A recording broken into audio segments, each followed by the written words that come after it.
Good morning, good morning, good morning.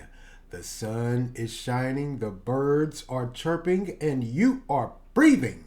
Today is Monday, January the 16th, 2023. My name is Stephen Carnegie, and welcome to This Is Just a Thought. Today's word of the day, effusive, which means expressing or showing much emotion.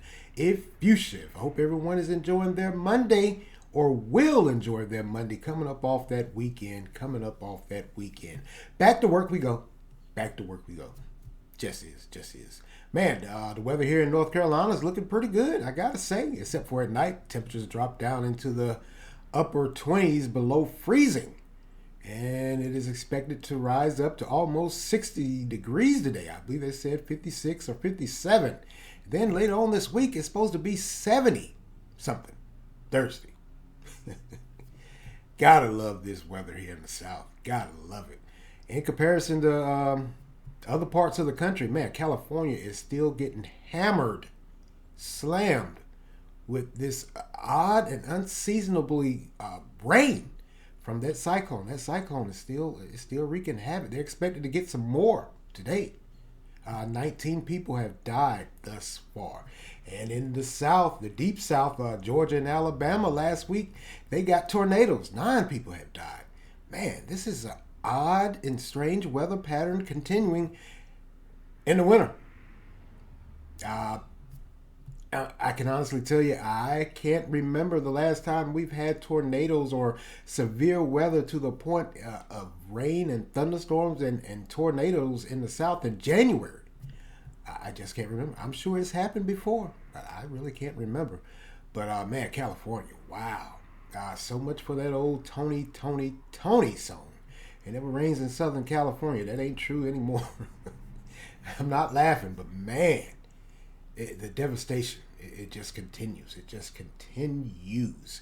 All right, let's move along here. Let's talk about it.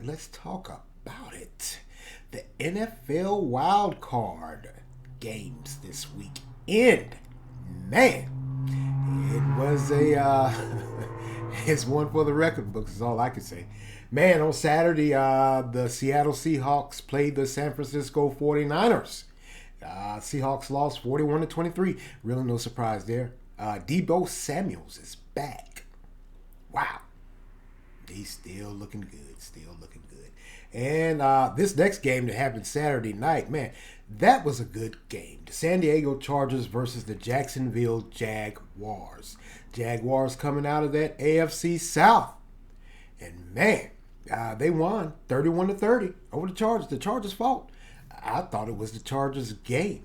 But Trevor Lawrence and company said no way, no how. That was a good game. That really was. I had a chance to catch that one. I didn't get to watch that Seattle and 49ers game. I was at work, but man, that one later on, wow. That Chargers and Jaguars, that was a good game. That was. Probably, I won't say the best game of the weekend, but it was one of the best. And Sunday, the New York Football Giants defeated the Minnesota Vikings 31-24. That was a shocker. Many say it was a shocker. Many say it wasn't. I mean, I've heard people say that the Vikings, despite their record, they just weren't that good. I thought they had a little fight in them, but man, New York Football Giants, they won. Just did. Saquon Barkley, the guys, he just continues to roll on. Despite the injury he had early in the year, he's come back and he's been that dominant force for the Giants. And next week, they're going to be playing the Eagles. We'll see how that goes.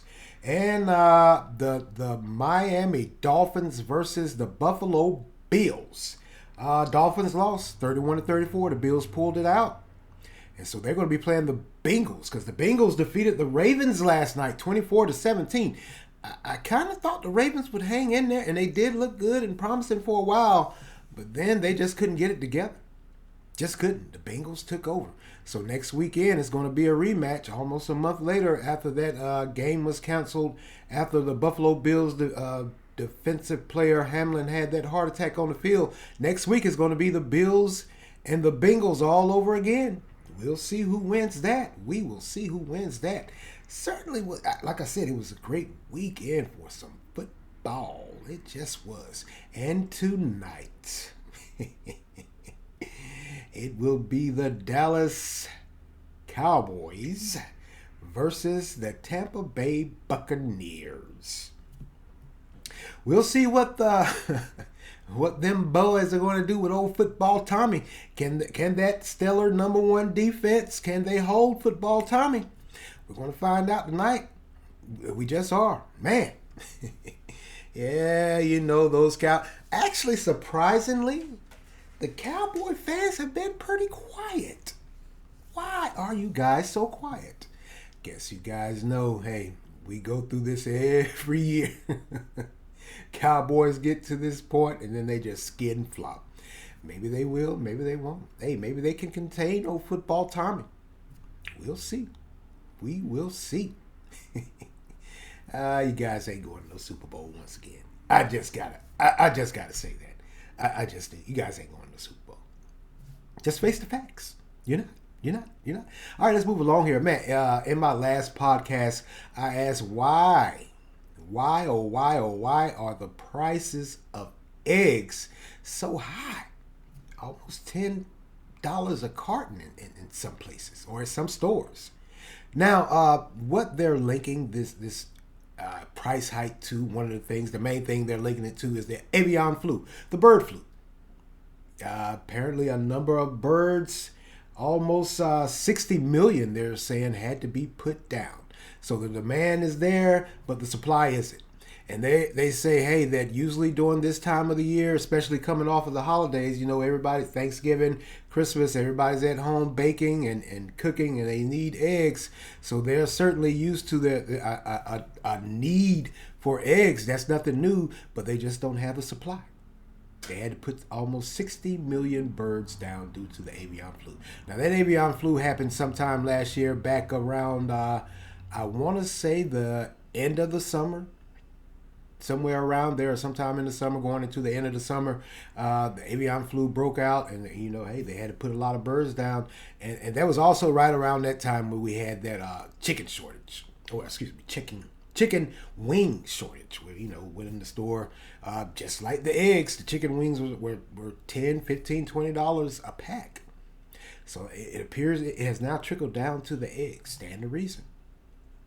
So with them putting down those 60 million, nearly 60 million chickens, it has caused the price of eggs to rise. Now, farmers, we also had a similar incident back in 2015 with these egg prices and the avian flu and the chicken prices. So they're saying the farmers learned a lot from that, and they've done everything they could to control and contain the avian flu, but it came back. I guess just like the flu for you and I. Although it's rarely detected in humans, it does happen.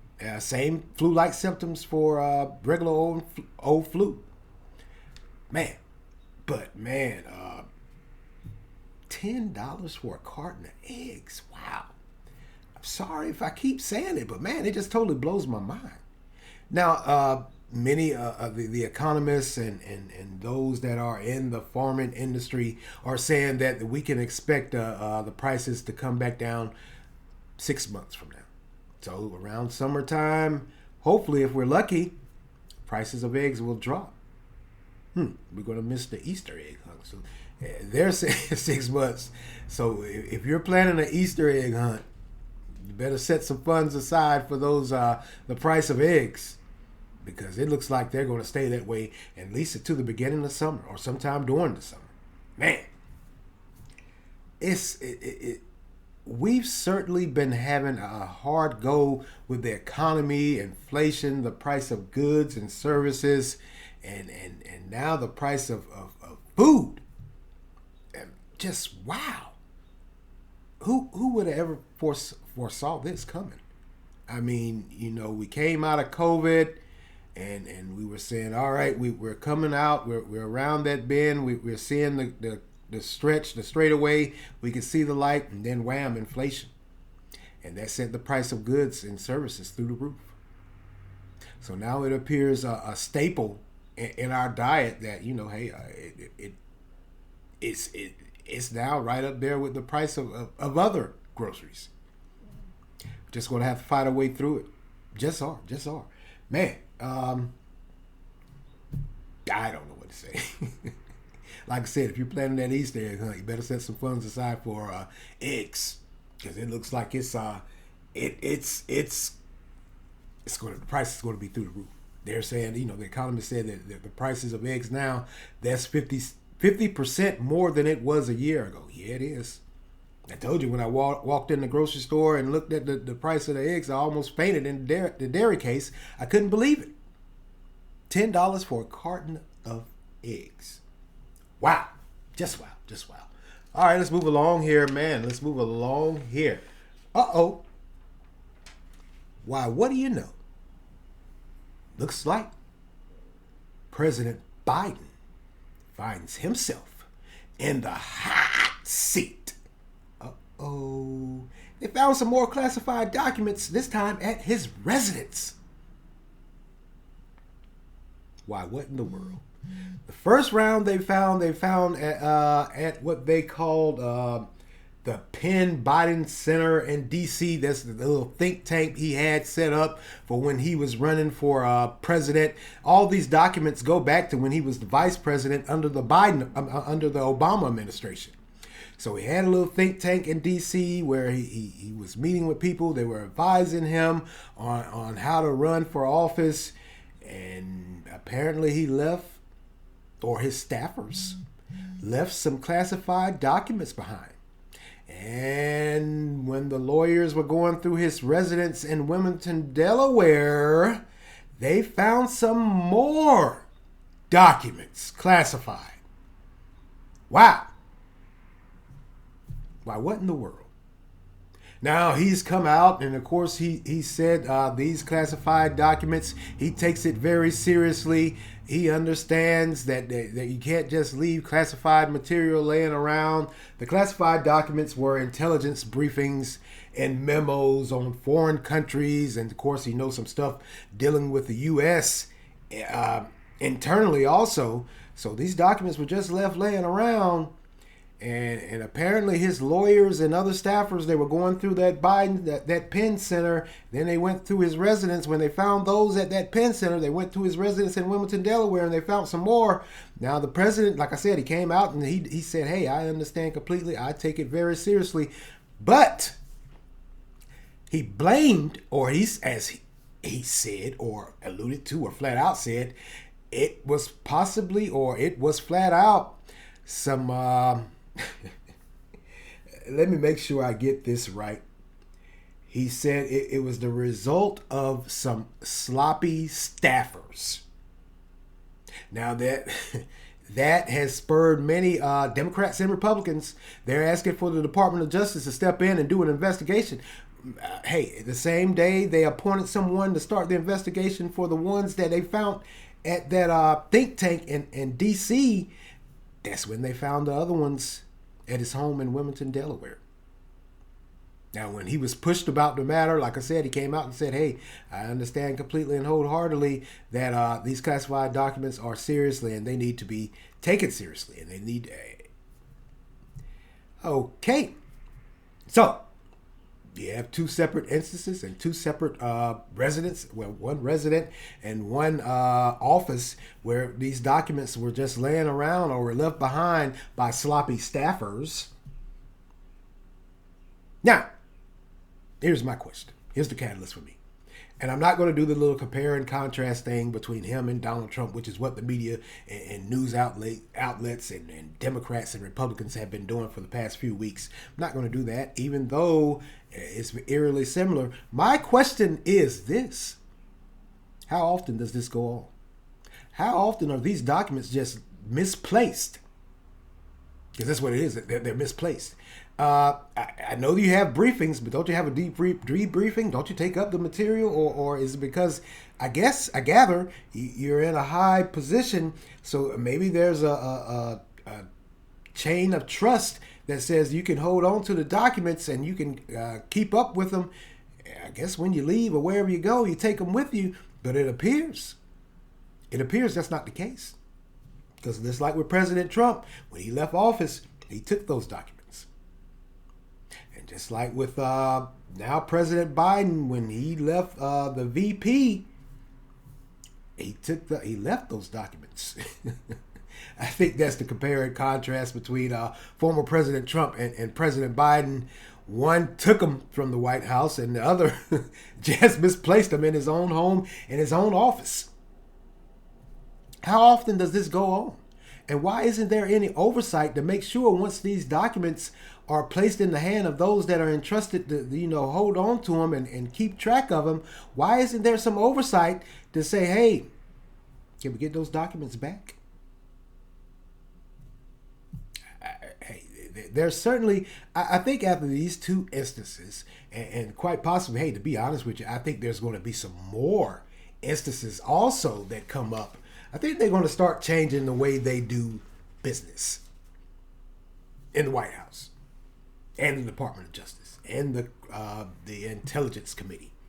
I think there's going to be there needs to be some accountability with these documents. I mean, you're just leaving these documents everywhere, or you're taking these documents around with you any and everywhere, and you're leaving. As odd as it sounds, it's feasible these documents, classified documents, could get in the wrong hands. I mean, sounds like an old spy movie or novel, but what's to say someone, one of these staffers, they're in there cleaning up, and they get a hold of it, and they decide, hey, maybe I can do something with it. Or what's to say those old Russian spies from the Cold War, holdovers from the Cold War, don't get a hold of one of these staffers. Maybe even a lowly housekeeper or a groundsman. And say, hey, I'll pay you such and such. If you find anything of interest, give it to me. What's to say they won't do that? I mean, hey, it makes for a great novel. Makes for a great spy movie. What's the reality that can't happen? It can happen. Hey, maybe it has happened and we just don't know about it. I just, like I said, I just find it odd, and that's the catalyst for me. How many times or how often are these documents left laying around somewhere, and then suddenly they're found and they say, oops. I mean, that's not an oops to me. That is a matter of security for this country. These classified documents about these foreign lands and U.S. intelligence and how the U.S. conducts business with foreign lands, whether it be friend or foe. Everyone doesn't need to be privy to that information. And for those that we entrust to uphold our national security, to just frivolously just leave documents laying around, or just bold and take documents wherever they want to go, it's saying a lot. We got some changes that need to be made. We need to start holding these elected officials, whether elected or appointed, we need to start holding these guys accountable. They've got some questions to answer. Certainly the president does. I mean, hey, you left those documents in 2 separate locations. Why, what in the world? And all you can say is you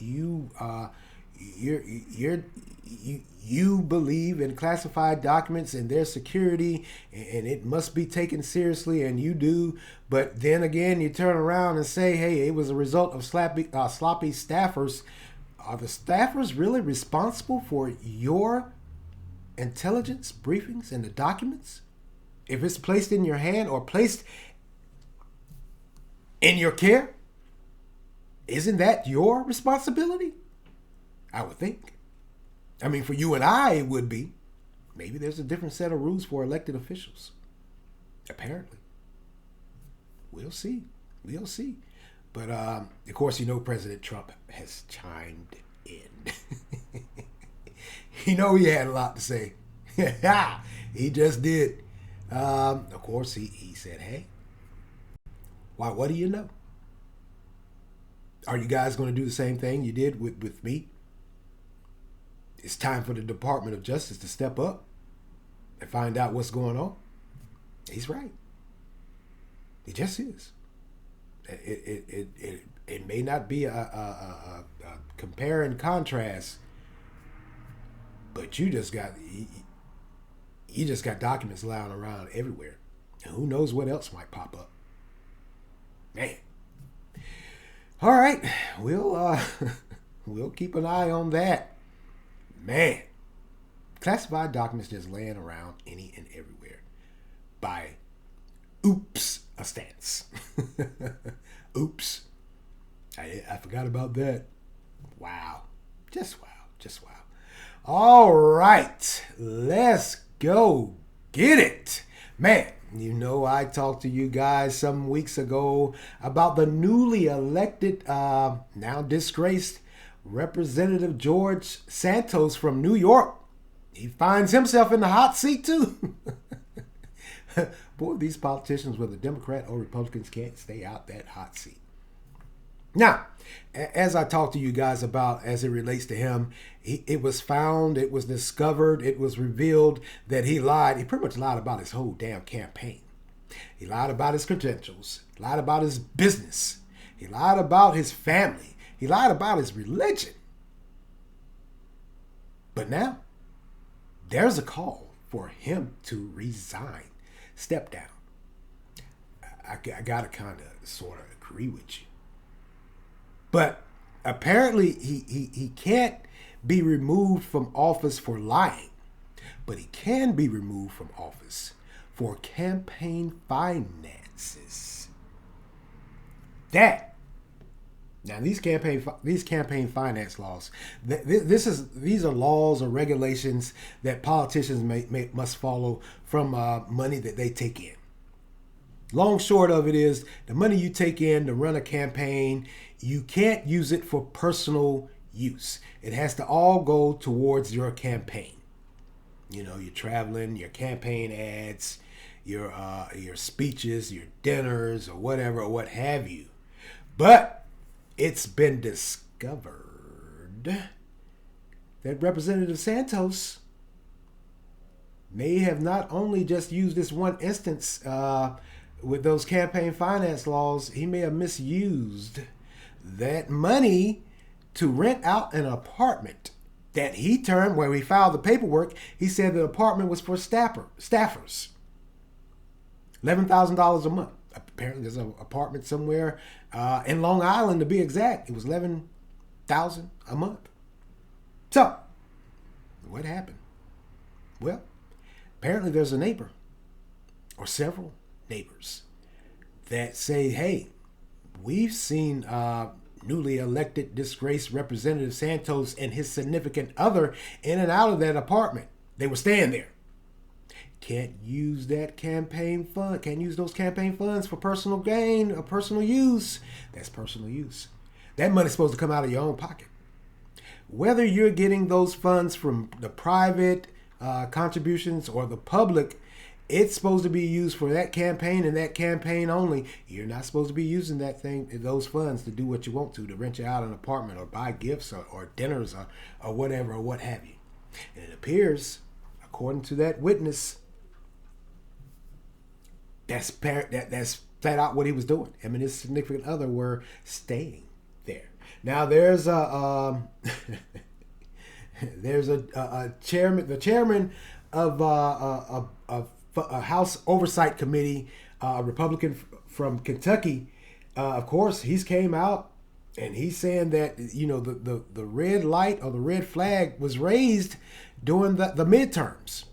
That's when a lot of, you know, at the end of the midterms, those guys, they had those people running, they had to come out and say, hey, this is what I use my funds for. And this guy, he stumbled upon it, this representative from Kentucky, he stumbled on it and he said, wait a minute, hold up. They've done some investigation. I honestly believe that when all of this came up with him and his campaign, his credentials, him lying about the business that never was, the one that he said he oversaw, the nonprofit, now it looks like it never was. Him lying about his family background, him lying about his religion. I honestly think, yeah, the red flags were there, so they started digging a little bit, and that's what they found. And apparently, this is what they're finding. Wow.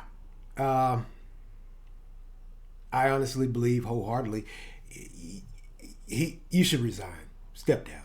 It's done, man. It's done. You're caught. The gig is up. It just is. It's done. It's time for you to step aside. Now, Representative Santos has came out and said, he said on the podcast, he was on the podcast last week, he said that he will resign and he will step down if the 142,000 people that voted him in there will sign a petition, and then he'll step down. Well, it appears there's a former head of a GOP that has came out, a GOP representative that has started an online petition. He said, let the games begin. He's going to get 142,000 or more to have you step aside. More signatures to have you step aside. Step down. You need to. You just do. I think when all of that came out about your lying about your credentials, family, religion, and et cetera, et cetera, et cetera, I think you should have did the honorable thing, the respectable thing, and just said, you know what? I'm going to bow out gracefully. Now, some Democrats are saying that newly appointed Representative McCarthy and other Republicans, they knew about this before all of this came out, and they did and said nothing.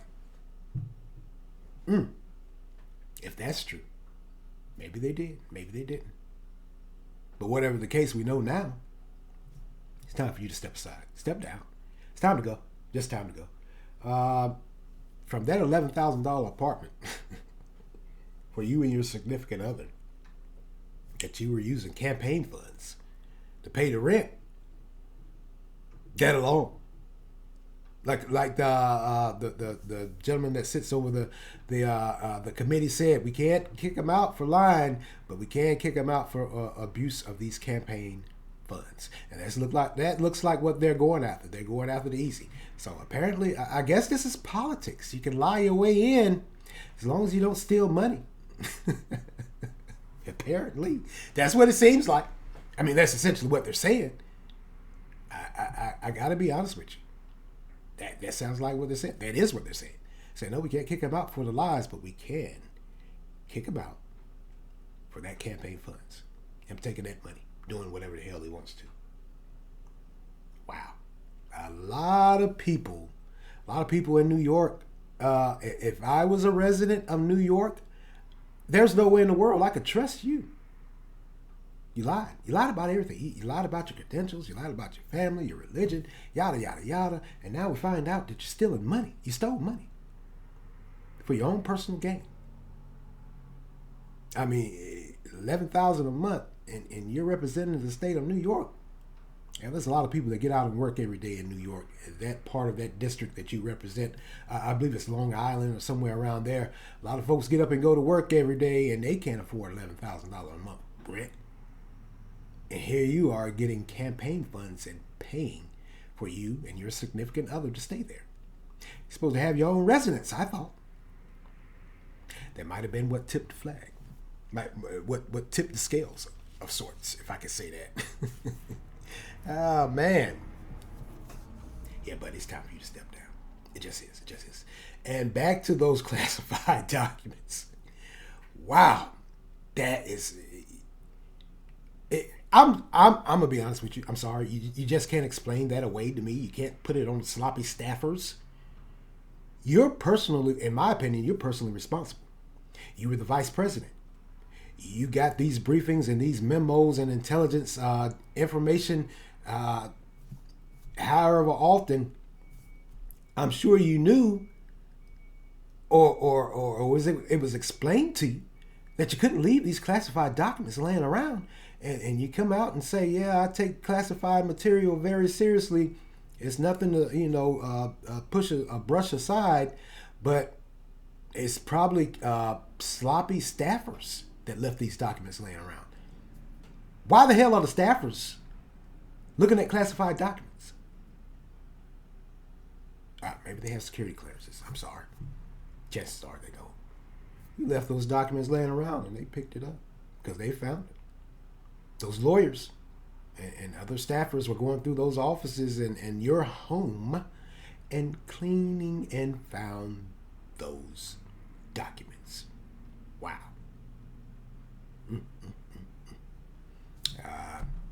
Maybe there's no comparison to President Trump. President Trump took those from the White House. But whatever the case may be, there's no custody chain. You don't sign it out, or you sign it in, you sign it out when the briefing's done. Can you just hold on to them? I think there's going to be some changes. There needs to be some changes where you not only sign it in and out, but they need to make sure you have somewhere secure to leave these documents. And whenever you leave a residence or a office, you need to be asked and held accountable and verify that you have those documents on your person. They aren't still in that office or in your residence. Yeah, Department of Justice, you guys got to step up. You got to change this. This ain't something new. I gather this goes on quite a bit. Certainly something to think about. Certainly is something to be made aware, and now we know. National security, is there really any national security with this?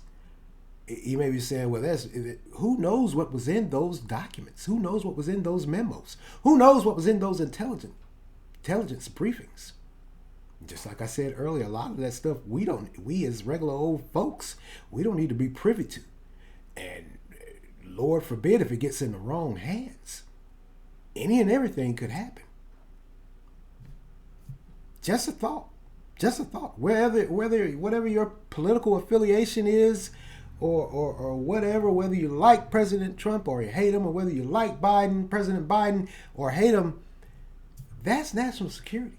That's your security and well-being just floating out there any and everywhere. Hell, who knows with these? Who knows what is going on with these classified documents now? Any and everybody can stumble on them. Like I said, what's to say that lowly groundsman or landscaper or maid or whatever, or what have you, couldn't have found some of those documents, and someone or could have approached him or her and got them to give them the documents, and who knows, like I said, what was in those briefings. To me, it's a very serious matter. Just is. I can't give it any pass because you belong to a certain political party or whatever, or what have you. Whether you're Democrat or Republican, this sloppy way of doing business or conducting business as it relates to our national security, I don't care who you are, you need to be held accountable. You got to answer some questions, and some steps need to be made to make sure you don't do this again. You hold on to those documents everywhere you go. You take them with you. I'm sorry. Not sorry. Just is. Hey, I'm getting ready to get out of here, but I'm going to, my next podcast, I'm going to devote time to something near and dear to my heart. Veterans and the suicide rates. Yeah, it's just like in our society, in our society today, the suicide rate is skyrocketed, and it has really skyrocketed in the military. And it not only entails the veterans, but active duty military personnel. More specifically, the Navy. The Navy is saying they're saying we have a huge problem, and we have to address it. Yeah. Apparently, the suicide rate in the Navy. Wow. Certainly understand. As a veteran, hey, I can tell you, it's a hard go being in the military, and it gets worse when you get out and you're trying to reassimilate yourself into regular everyday society. Military life and civilian life is totally different, And now we know we have a problem here in this country with our military personnel and our veterans committing suicide. Huge problem. Huge numbers. The numbers, wow. Just wow. Well, I'm going to get out of here and skedaddle. It's time for me to move and motivate. Yeah, I got to go into work. Well, that's all for me today, and I want to thank you all for lending me your ears this morning. Continue to like, support, share, offer feedback. Anchor has a great feature where you can leave a voice response. And also YouTube, get down in those comment sections and let me know what you think. Whether yay or nay, hey, I won't bite, not physically, verbally. We can have a nice, mature adult conversation where you agree or disagree. Hey, I've been on this earth 49 years. You ain't gonna hurt my feelings. I've heard it all. You can also make monetary contributions. Continue to follow and listen on Anchor, Spotify, Google Podcasts, Breaker, Overcast, Pocket Cast, Radio, Public, Verbal, and WordPress, and now YouTube. And hit that like and subscribe button. In addition to getting in those comment box and let me know what you think about me. As always, thank you for listening. My name is Stephen Cornegay. This is Just a Thought. Amen.